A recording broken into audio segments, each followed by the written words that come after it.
Okay, let's go ahead and get started here. In the last lecture, I gave an introduction to the problem of free will and determinism, and we looked at hard determinism, the Holbach's strongest desire argument for hard determinism.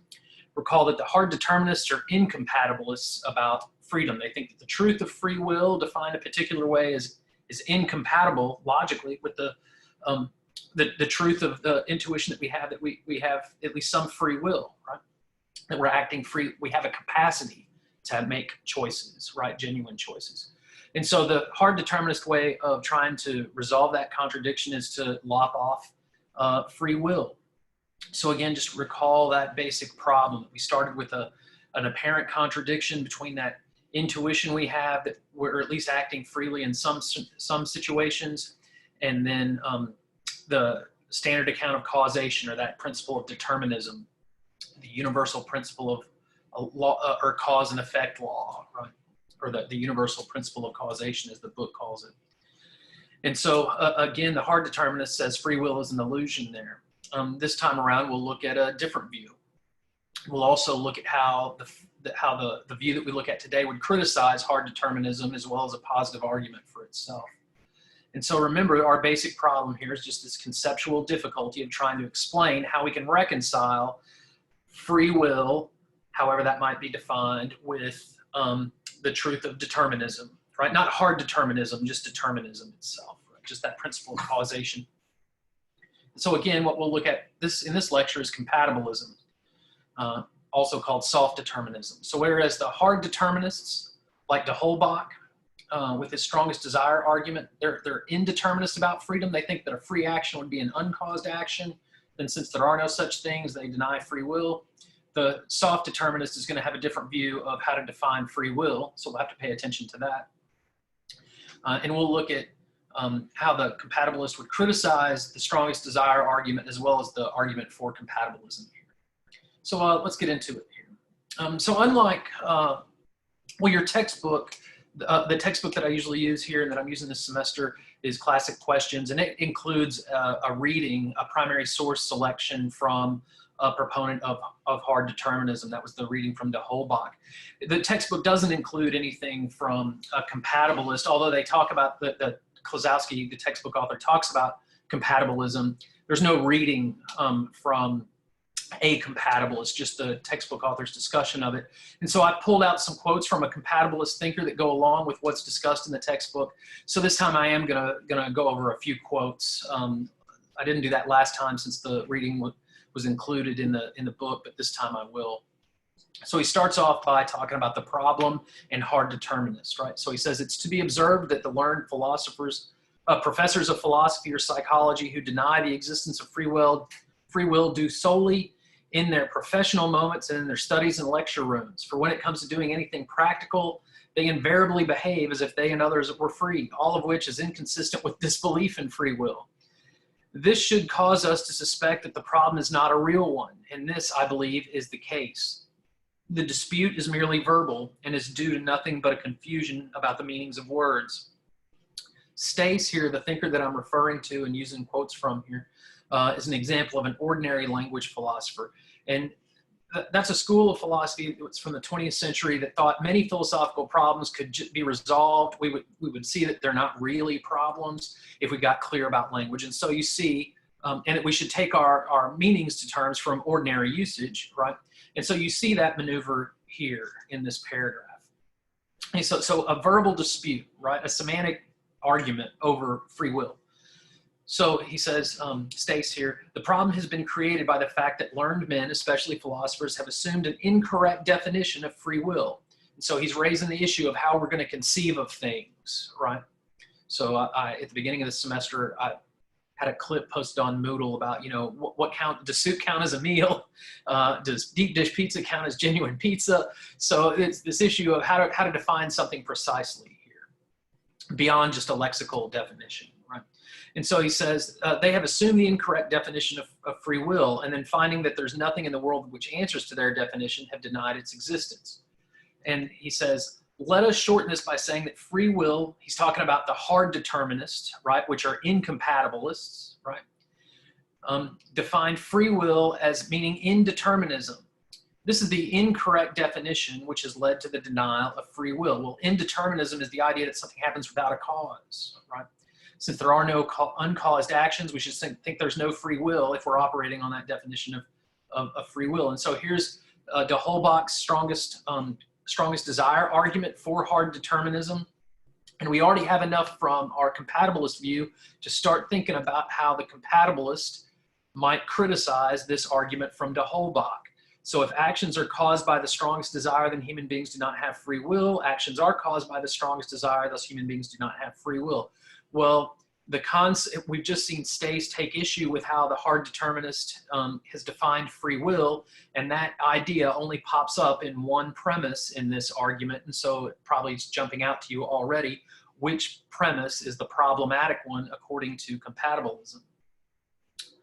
And then, so he criticizes that notion of indeterminism. Well, then what, free will as an uncaused action or as indeterminism? Well, then how should we conceive of free will?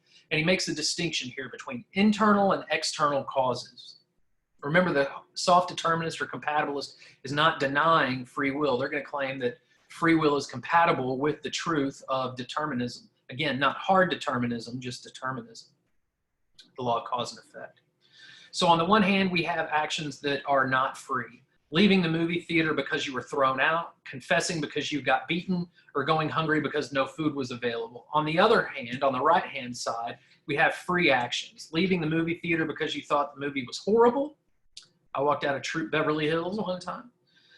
Confessing because you wanted to tell the truth, and going hungry because you decided to go on a hunger strike. Well, the difference between what's in the left column and what's on the right column is that the free actions had a cause that was internal to the agent rather than some external state of affairs in the world, right? I got to pause here for a second because my cat's over here going nuts. Sazerac, no. Get away. All right. Back to free will and determinism here. So again, the unfree or not free actions, those are the result of an external cause, right? External to the agent. Free actions are the ones that are caused by the internal psychological states of the agent themselves. And so here's our alternative conception of free action. It's not an uncaused action, it's the capacity to do otherwise. So long as I have different desires on the inside of my head or different mental or psychological states, that's what's causing the action, and it's a free action, right? So he says, acts freely done are those whose immediate causes are the psychological states in the agent. Acts not done freely are those whose immediate causes are states of affairs external to the agent. So we get an internal-external cause distinction. Notice that de Holbach just thought of causation one way. Stace here has complicated things a little bit. And then like de Holbach went through and tried to undermine or refute different conceptions of freedom, Stace considers an objection as well. So one of the things you ought to pick up on with regard to doing philosophy in general is, presenting a position and then trying to not only a positive position for one's own view, but responding to objections with, or possible objections with responses, rejoinders that are also free of any major errors of fact, fallacy, or self-contradiction.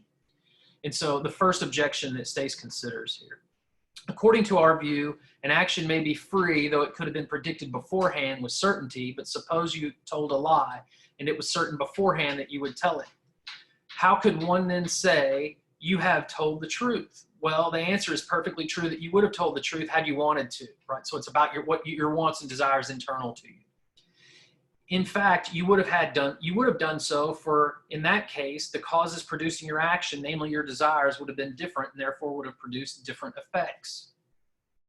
So even if we could tell in advance what you were going to do, doesn't mean it's not a free action. So that's contrary to the Minority Report situation, right, if you've seen that movie. And then punishment and responsibility. Thus, we can see that moral responsibility is not only consistent with determinism, there's the compatibilism, right, but requires it. The assumption on which punishment is based is that behavior is causally determined, right? If there were no determinism at all, our actions would be completely unpredictable and capricious, and we wouldn't be responsible for them. And this in itself is a strong argument against the view of philosophers that free will means being undetermined by causes. So again, a return there to a point about the hard determinist conception of free will. So drawing on this distinction between internal and external causes from Stace and the notion of the compatibilist conception of free will as the capacity to do otherwise, right? Pause here for a second and try and reconstruct Stace's basic argument for compatibilism. And that would involve arguing for the conclusion that thus human beings are we sometimes act freely. Your argument, one of the premises of your argument is going to have to rely on this distinction between internal and external causes. So pause the video here for a second and get some practice reconstructing that argument.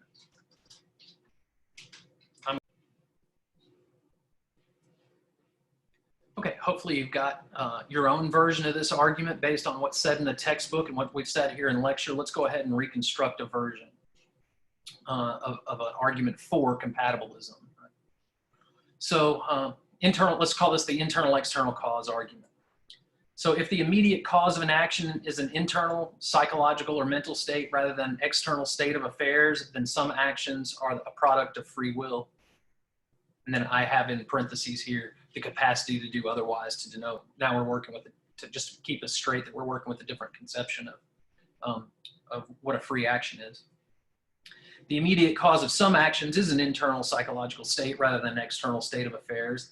Thus, some actions are a product of free will, namely those whose immediate cause is an internal psychological state.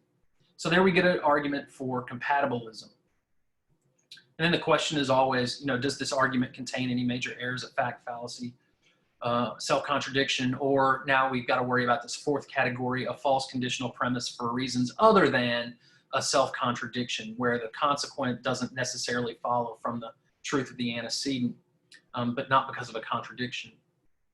So, and of course there are criticisms here. Y'all have listened to these lectures enough to know that, no argument escapes some possible criticism to worry about here, at least initially, even if in the end of the day the criticism doesn't refute it. And so as again, a pop culture example of a illustration of a potential criticism here, let's take a look at this scene from Clockwork Orange, or at least a little bit of this scene. Well, actually, I won't play it here. I've linked to it on Moodle. The upshot of the clip is that what happens on the inside of our heads, the psychological states that we have internal to us, are really just the results of previous external experiences impinging on our psychological states. So here's a philosopher, John Hospers, illustrating or discussing this kind of criticism here. So he says, everyone has been molded by influences which in large measure at least determine his present behavior. He is literally the product of these influences stemming from periods prior to his years of discretion, giving him a host of character traits that he cannot change now, even if he would. It's not as if man's will were standing high and serene above the flux of events that have molded him. It is itself caught up in this flux, itself carrying on the current. What if even the degree of willpower available to him in shaping his habits and disciplining himself now to overcome the influence of early environment is a fact over which he has no control? What are we to say of this kind of freedom? It's not my purpose here to establish the thesis in general, but let me try to summarize briefly the psychoanalytic doctrine on this point. So sometimes I call this the Hospers objection or the psychoanalytic objection to compatibilism. So the conscious life of the human being, including the conscious decisions and volitions, is merely a mouthpiece for the unconscious, not directly for the enactment of unconscious drives, but the compromise between unconscious drives and conscious reproaches. The import for us to see is that it is the unconscious that determines the conscious impulse and what the conscious shall be. So assume for the sake of argument that Hospers is correct about this.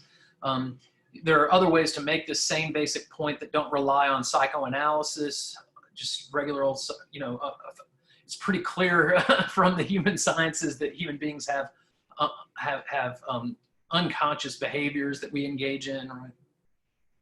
And so we've got the internal-external cause argument that we just created, and the question then is, according to Hosper's psychoanalytic objection, does the argument contain an error of fact, fallacy, self-contradiction, or a false conditional premise? And then explain why. So again, like we've been working on, identify the number of the problematic premise that's attacked by that criticism, and then identify what type of error Hospers is identifying in the argument. So again, to recap some of those basic categories, if he's relying on some kind of scientific information, it'd be an error of fact. If it commits one of our informal fallacies that you've learned about either through reading or through the ones that we've already covered, then we have to worry about a fallacy, an error in reasoning such that the truth of the premises don't imply the truth of the conclusion. If we've got a violation of the law of non-contradiction, we'd have a self-contradiction. Or if premise one was such that the truth of the consequent doesn't necessarily follow from the truth of the antecedent, we'd have to worry about that objection as well. And so what you're doing is trying to figure out, well, what's the link in Hosper's criticism? He's saying that if we're unconscious, then our internal state, we're not really in control of our internal psychological states, and therefore couldn't be in control of our present choices. We'd have to go back in time and change different things about the facts that were around us when we were shaped, and we can't do that. So therefore it looks like we don't have the capacity to really do otherwise. Well, so just looking at one basic argument for hard determinism, a classical one, and another argument for compatibilism, it looks like either way we go, we run into a dilemma. We run into a problem. If we say that our actions are caused, given the truth of determinism, and both the hard determinist and the soft determinist or compatibilist grant the truth of determinism, then our actions are uncaused. So either way we go, we're not free and responsible for our actions. This is what your textbook calls the dilemma of human freedom. So it looks like, because of the successive failures of both of the two positions and basic arguments that we've looked at so far, and always keep in mind again that there are many, many arguments that can be given for these different positions. We're just looking at a couple, really usually just one per position, that we end up with this dilemma. So if it looks like we're trapped. It looks like the problem is granting the truth of determinism itself. So far, the two positions we've looked at both affirm the universal principle of causation. The next view that we look at, libertarianism, and again, here we're talking about the metaphysics of free will, not a political conception of freedom, which is a related but different issue. We're just looking at the metaphysical question, whether human beings by nature have some kind of capacity for free will or not, however that might be defined. So we run into a problem then, granting the truth of causation, or the universal principle of causation. So the next view we look at, libertarianism, is going to take issue with that, drawing on some contemporary science. Remember, de Holbach was worried about the science of his day that showed that the universe operates like a big mechanistic machine. Well, some contemporary science says otherwise. And so that's where we'll begin thinking about a possible libertarian position in the next lecture. All right, as always, send me questions if you have them, post them in the discussion forum, and I hope everybody's doing well.